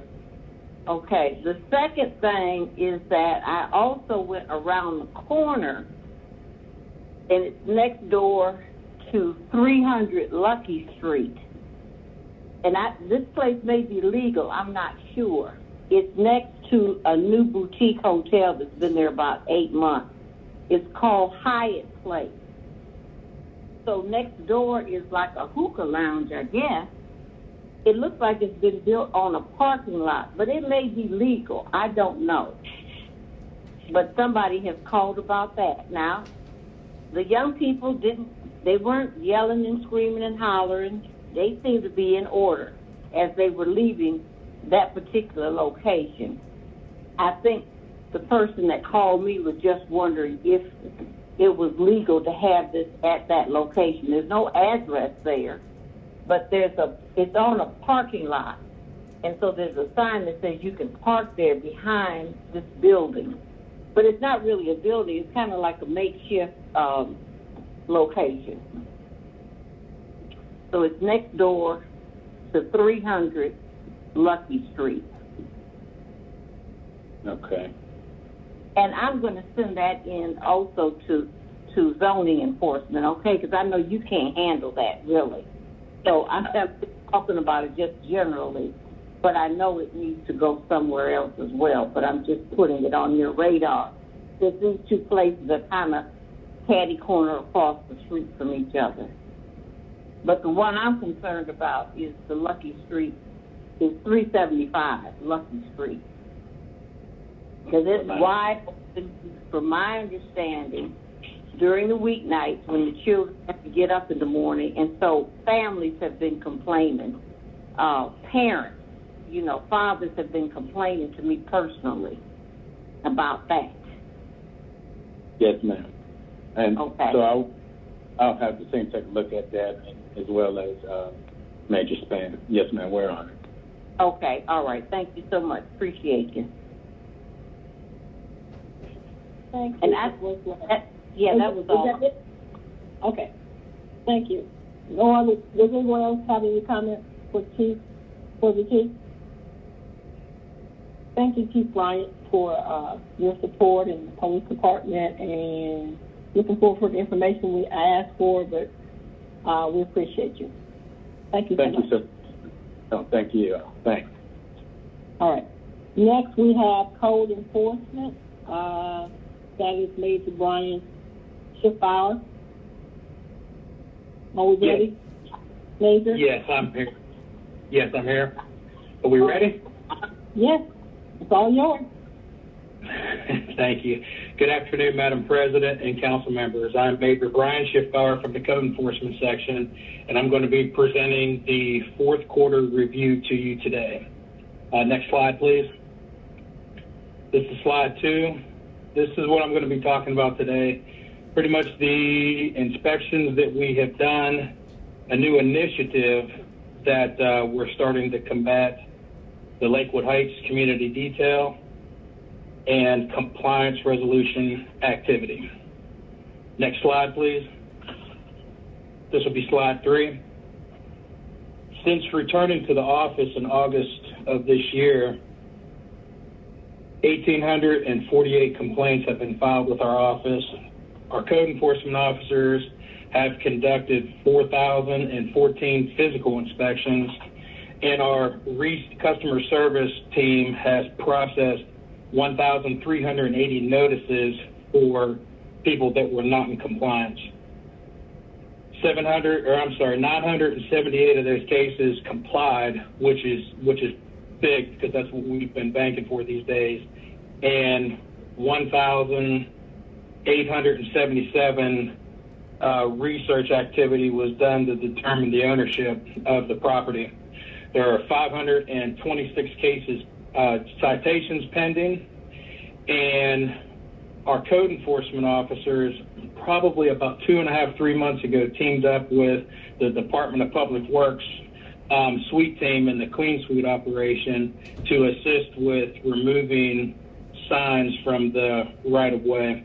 And as a part of that, they were able to remove 1,464 signs from the right-of-way that have been blighting our city. Next slide, please. This will be slide number 4. At the beginning of October, I instituted a new initiative within the Code Enforcement Section. And what this initiative is, it's a proactive code enforcement inspection program that's targeting the violent crime areas.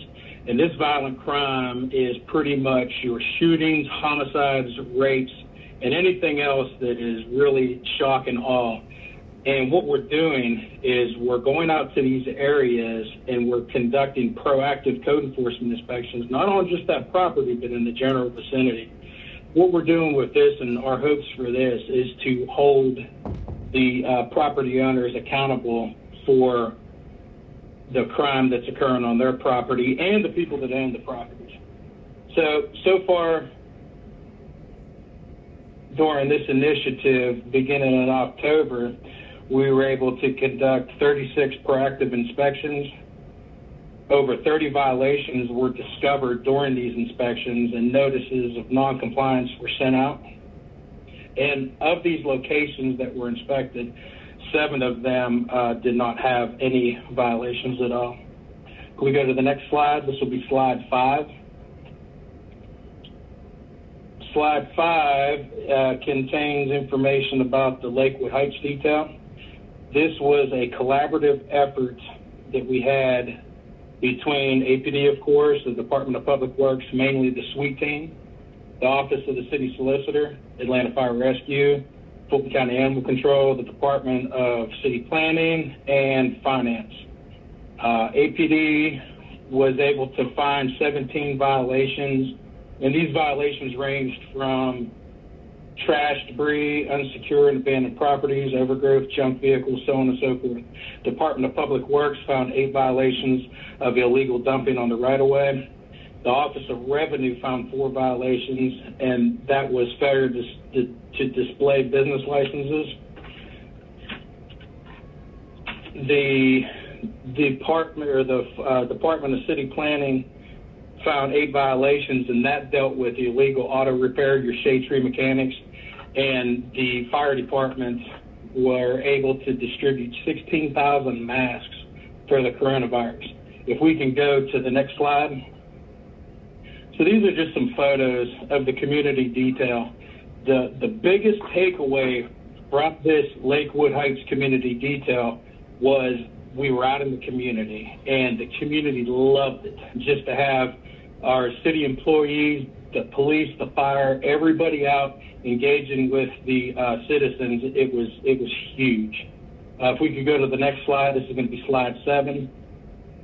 These are some of the code violations that code enforcement was able to write up. You can see the trash, debris, the overgrowth, burnout structures, vacant and abandoned structures, the outside storage, and unsecured structures. If we could go to the next slide, this will be slide 8. This slide is showing what the Department of Public Works did, and this was pretty outrageous. And it shows trash on the right-of-way, and just a lot of the trash on the right-of-way. So Public Works were able to notate this, and they went back and picked it up. And again, I'd like to reiterate the support that we got from the community, and the community happiness was just, it was all worth the detail. If we could go to the next slide, this will be slide number 9. On October 22nd of this year, we conducted our very first administrative interim hearing via Zoom. It was a virtual hearing. And the second one was held just this past week, November the 5th. Of that, a total of 86 cases were scheduled on the 2 agendas together. 57 demolition orders were issued. 11 clean and close orders were issued. The additional hearings are scheduled for November 19th, December 3rd, and December 17th. We will start hearing cases monthly in the new year versus bi-monthly, because we're just trying to play catch-up at this point. Our agenda and information regarding the Zoom calls are posted on the City Council and the APD web pages within 72 hours of the scheduled hearing. The next slide, that's going to be slide 10. And you have a handout that you can look at as well while I'm reading through this. Since July 2020, we have completed 22 demolition projects. 53 demolition projects have been awarded to a city contractor. Our goal is to complete 50 of those demolition projects by December 31st. Go to slide 11. Slide 11, since July 2020, 17 structures have been clean and closed. Slide 12, please. Next slide.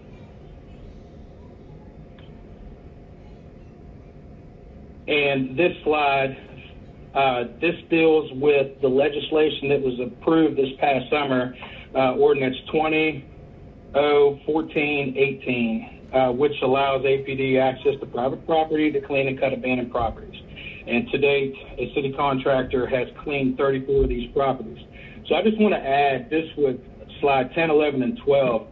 These demolition projects, these clean and close projects, and these clean and cut projects, when I talk to the citizens, when I'm out in the field checking on these projects that are moving forward, they are ecstatic, and they're extremely happy that all the blight's being removed from their community. And it's just rave reviews from everything that's happening out in the community with code enforcement.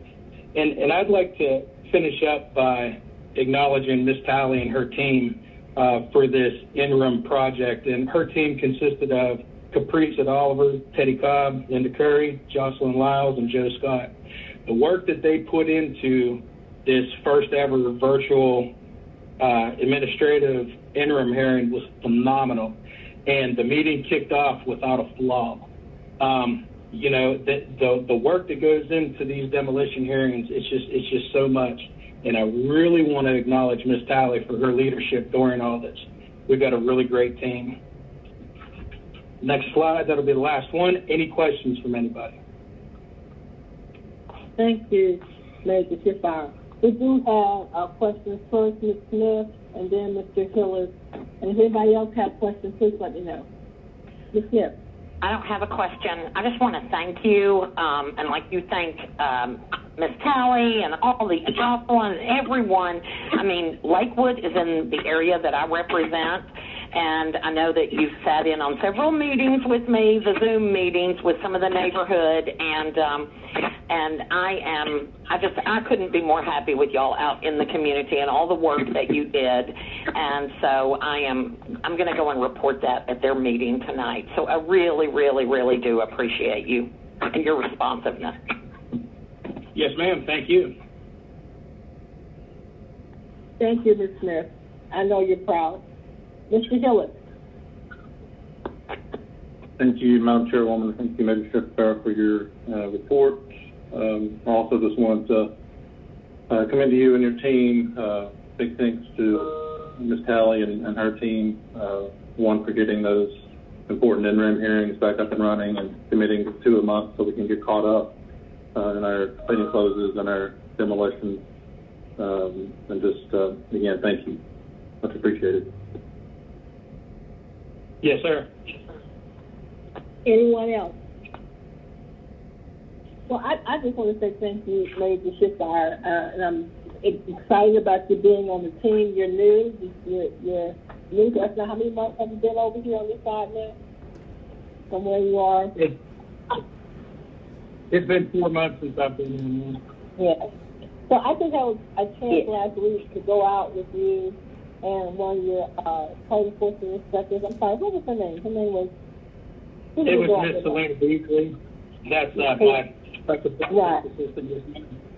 Right.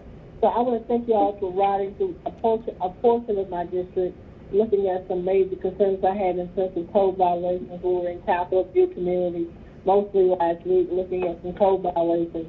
One of the things that's insightful for me, though, that I'm a little concerned about is that my focus a lot was on junk vehicles, on a lot that have been, I don't know if they're really ordained or by the city as legal junk shops or whatever, but they're actually on the streets and everywhere.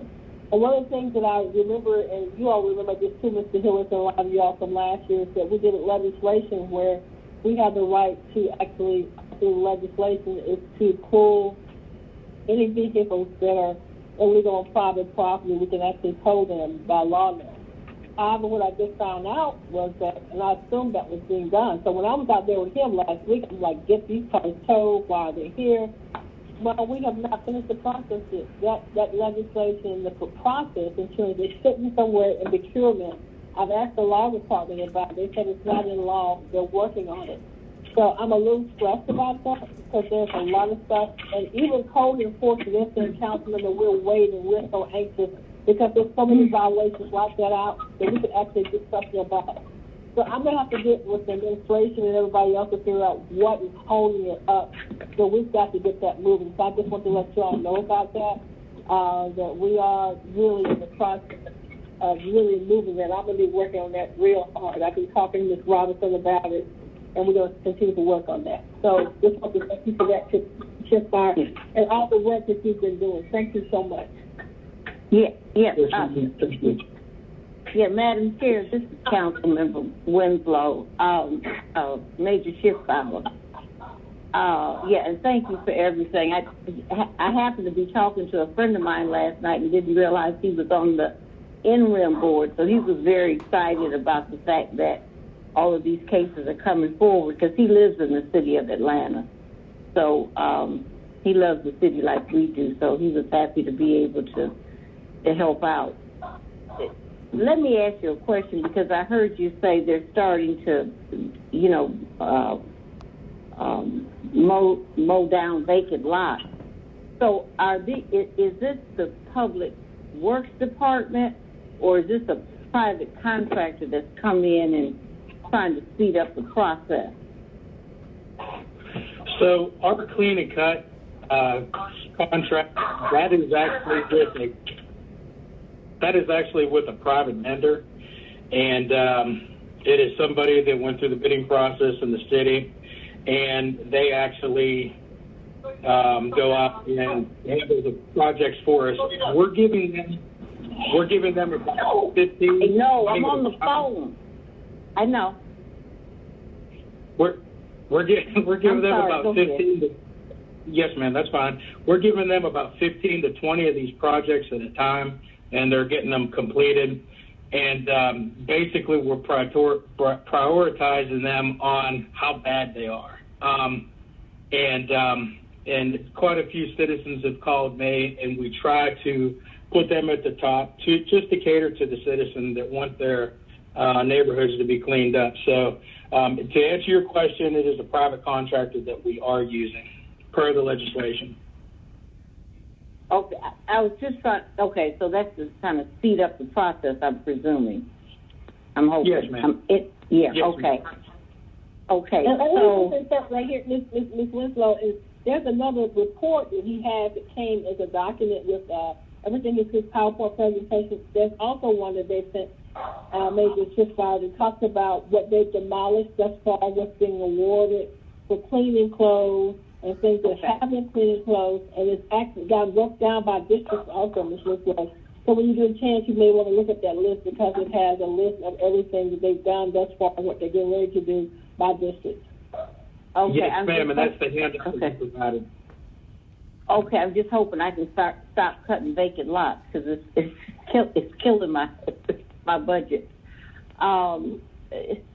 Okay, so are we still working on? So I imagine that we're still working on the backlog in terms of what has to go through the courts. I think NREM, yeah. Mm-hmm. Yes. So right now we have 526 cases that are pending citation. Now that number doesn't depict it because that goes pre-COVID as well. But what we are doing is we're going right down the line with these cases, and we are issuing citations now that the courts open back up. I understand that they have a light calendar, and we haven't received any reset dates or anything from the court yet. But we are working with the courts, and we're pushing them through. Okay. Well, I mean, I'm glad of that. So how far back are we? I mean, what month are we in terms of the courts? Are we like in which cases are we taking? Are we taking January's cases of this year? Are we taking October of 2019? So the cases that have been heard in court are the most recent ones. And as far as anything else, I would have to defer to the court for city solicitor for that.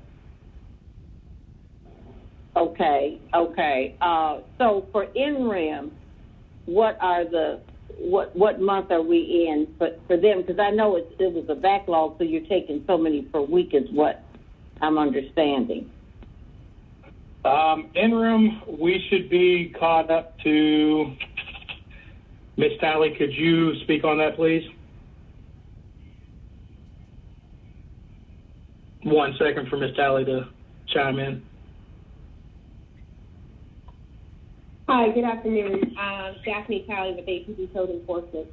To answer your question, Councilmember Winslow, so the backlog, these are cases, some of the cases that we're hearing or that are scheduled to be heard, some of these cases were transferred to compliance resolution for NREM proceedings in 2017, 2018. And so those cases are being prioritized as well.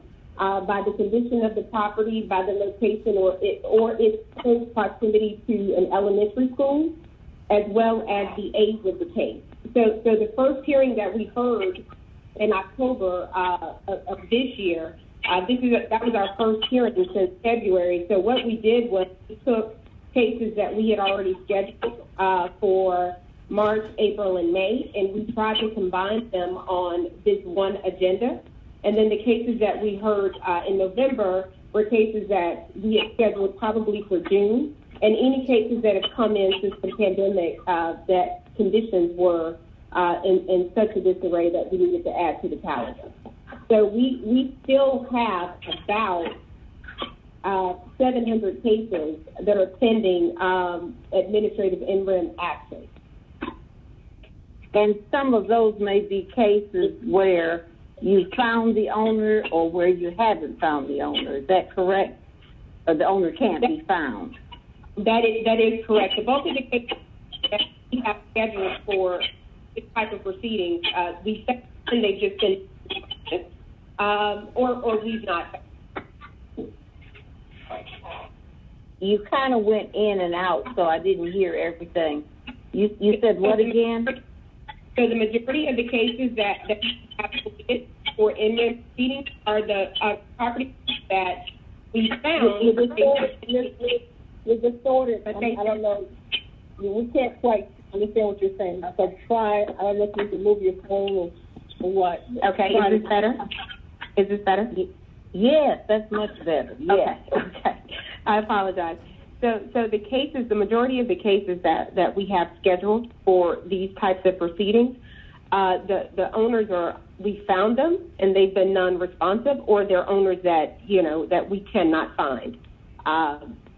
So rarely do we get the cases where we found the owners and they come to us and said, hey, we don't have the funding to demolish or clean and close. That does happen, but rarely. Right. So a couple other quick questions. So once you find the owner, you've taken the owner to court, they still don't do anything, they get fined. Or let's say once you can't find the owner, how much time does it take for it to go from that point to this private contractor where that person will come and cut down the vacant lot or board up the house? So that's a complicated question. I know. It is a complicated, because it really depends. Again, we try to look at the condition of the structure itself. If it is burned, collapsing, we try to take those cases first. We also, again, look at the location of the property. Is it within a mile or half a mile of an elementary school? So we consider that a priority. And again, we try to look at the age of the case. So there are cases that are newer than others that will probably get demolished prior to or get on the agenda prior to some of the older cases. Okay. Oh, okay. All right. That's clear. I'm glad to hear about the information about the school. With it being close to a school, because maybe that might help speed up some other things. Okay. Yes, ma'am. Okay. All right. I'll get with Ms. Beasley, and then I'll get with the major on some of my other cases. Okay. All right. Fantastic. I appreciate your time. Thank you. Thank you for your hard work, everyone. Thank you. Okay. Thank you, Ms. Winslow. Ms. Smith, are you back in line to speak? And I think Mr. Hillis also. Is that correct? I am. Ms. Smith, you're first if you're going to speak. Are you in line to speak? Oh, no, I already thanked him. I'm good. Okay. Mr. Hillis. Yes, thank you, Chairwoman Shepherd. I just wanted to reiterate what you said about the private property towing contract. I believe it's been a couple weeks since I received an update then with what you mentioned that it was held up. One, I guess, law had advised procurement to make some changes to that, and that was, before it was supposed to be done by the end of the week. That was on October 26th. So I'm wondering if there's anyone from law or from procurement online or maybe in code enforcement that can give us an up-to-date update, so to speak, on that contract. Ms. Robinson, I know you're there, and I don't know, Major Schiffmeyer, if you have anything, because we discussed it last week, and that's what I've been working on. So tell me if you have anything. I do, unless Ms. Robinson wants to comment first.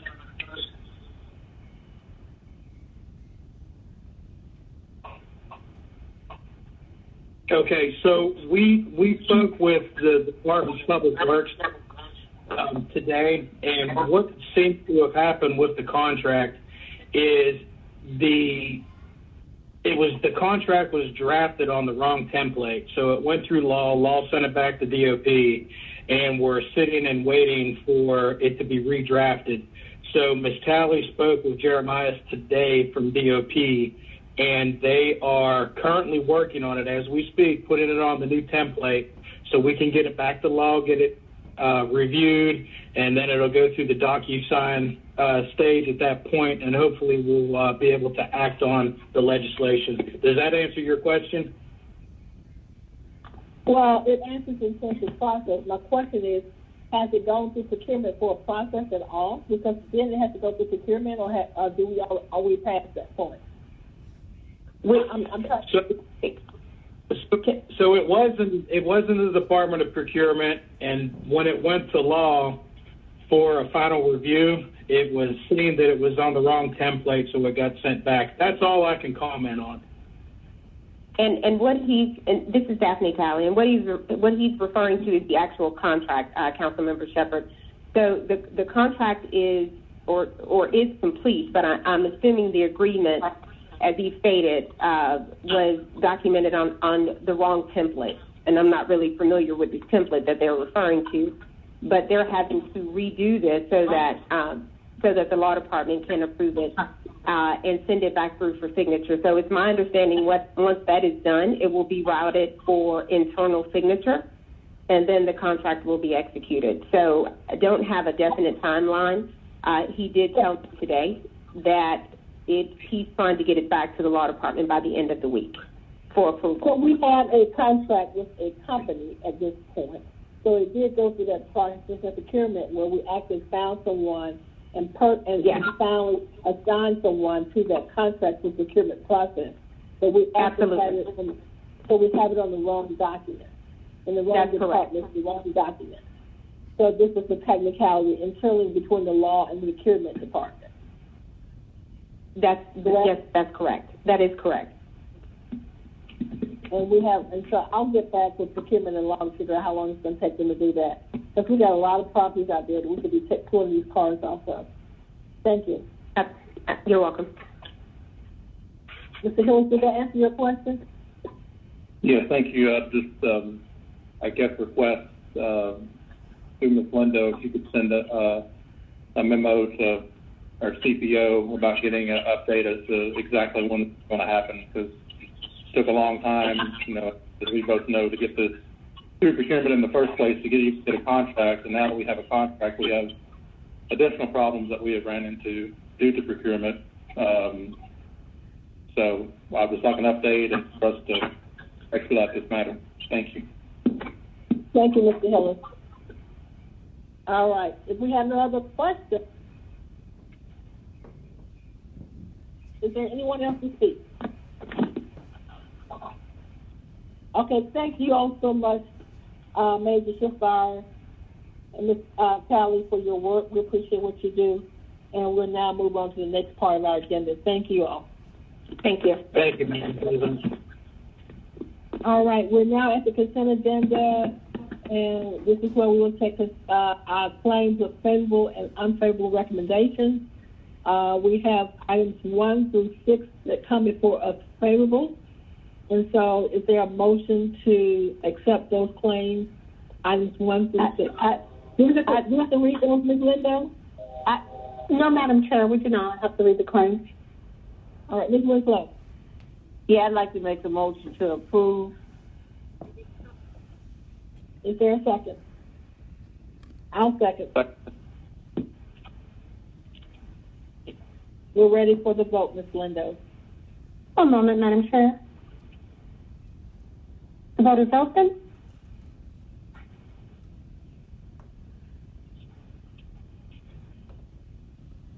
Mr. Bond? Mr. Bond, are you there? My vote is yay. Thank you.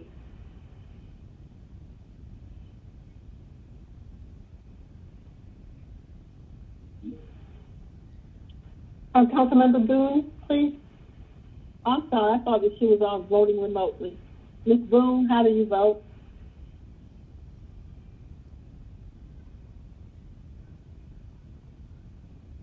Ms. Boone? Madam Chair, I believe she's away. She was on the system earlier. We will. Okay, well, we'll just move forward. So what is the vote? 6 yeas, 0 nays, no items are favorable. All right. We're now at items 7 through 32. These are unfavorable claims. Is there a motion to approve? Ms. Winslow? A motion to approve. All right. Mr. Bond, you want a second? Sure. Yes. Second. All right. There's a motion and a second. We're ready for the vote. The vote is open.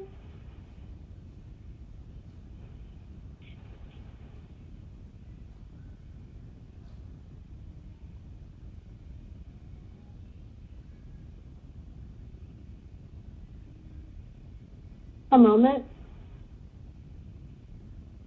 The vote is closed. 6 yeas, 0 nays, bills items have been adverse. All right. I believe now we're at items for, is someone there? The first read items? I'm sorry, I've lost my page. Yes, Madam Chair, we have 3, and I can sound those if you'd like. Please, Ms. Linda, would you sound the ordinances for first read? Yes, Madam Chair. Item number 1 is 20-1696. This is ordinance by the Public Safety and Legal Administration Committee to amend the Public Property Vending Code to provide a process for establishing and removing designated food truck areas and the accompanying criteria to promote opportunities for small businesses and an increase in food access for underserved areas of the community and for other purposes. Item number 2, 20-1697. This is an ordinance by Public Safety and Legal Administration Committee to amend Chapter 30, Article 23 of the City of Atlanta Code of Ordinances, vending in the public right-of-way and public property vending, in order to remove kiosks from the public property vending program and for other purposes. Item number 3, 20-1698. This is an ordinance by Public Safety and Legal Administration Committee to accept a sub-grant from the Georgia Emergency Management Agency to aid the City of Atlanta's ongoing efforts to protect itself from terroristic attacks for the purchase of specialized equipment for the police department and to amend the 2020 intergovernmental grant fund budget of the police department by adding to the anticipations and appropriations the amount of $38,750 and for other purposes. All right. So do we have to accept those, or we could just go on the vote? I can't do it.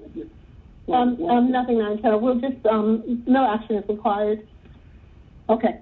We're now under the regular agenda items for the resolutions. Can you sound the first one, Ms. Lindo? Yes, Madam Chair. This is item number 4. This is 20R4566.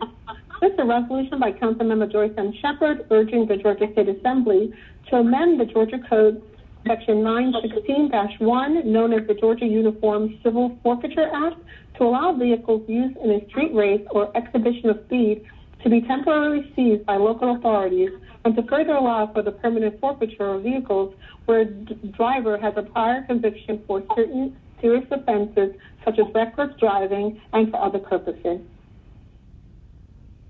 Thank you. This resolution is one that I introduced with the support and help of Ms. Lindo, but we want to look at it. We can't do a lot of things we can't do in terms of seizing property until we can actually ask the state if they will look at changing their state laws in terms of that. I know our president, Ms. Morris, had talked to me about this last week and said that she's been working in it also. So, and there are possibly some legislators who want to talk about how we can possibly do this. So this resolution is just something we would like to send over to the state, asking for their support in contemplating this. And so I ask for your support on this. Are there any questions or concerns? If not, I'd like to make a motion to support. Is there a second? Second, Winslow. The motion is second. We're ready for the vote. The vote is open. Councilmember Bond.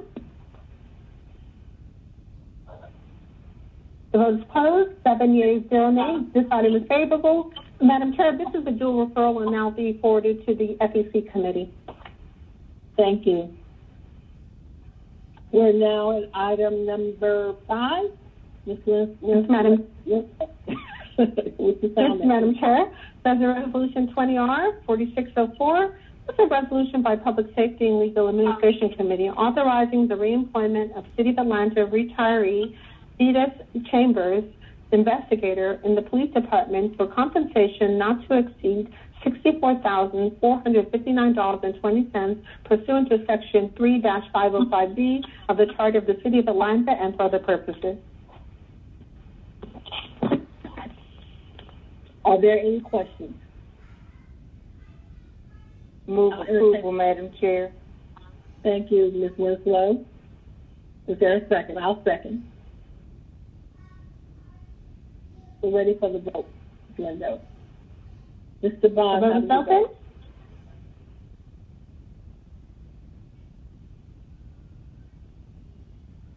Okay, very good. The vote is closed.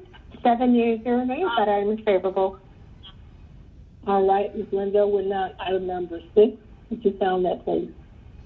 Madam Chair, that's item 20R 4605. This is a resolution by Public Safety and Legal Administration Committee to rescind resolution number 20R 4339 and authorizing payment in the amount of $791.76 in settlement of the property damage claim of State Farm Insurance for William Russell against the City of Atlanta and for other purposes. All right. Are there any questions? Move approval, Madam Chair. Thank you, Ms. Winslow. I'll second. Ms. Lindo, we're ready for the vote. The vote is open.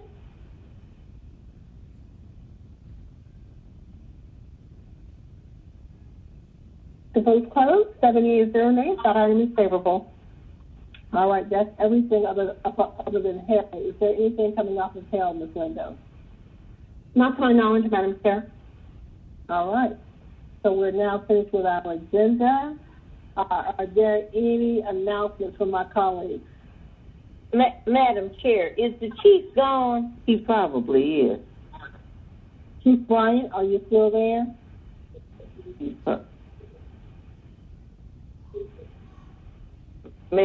I'll wait till next time to ask him to address something. He can wait. Thank you, Madam Chair. Is there anything else for the good of the body? Good meeting, Ms. John Smith. Thank you. I second. Thank you all so much. We got out at 3 o'clock, right after 3. I can't believe it. Praise the Lord. All right. Comments can be Bye, everyone. All right. Bye-bye. Bye-bye. Good afternoon, sir.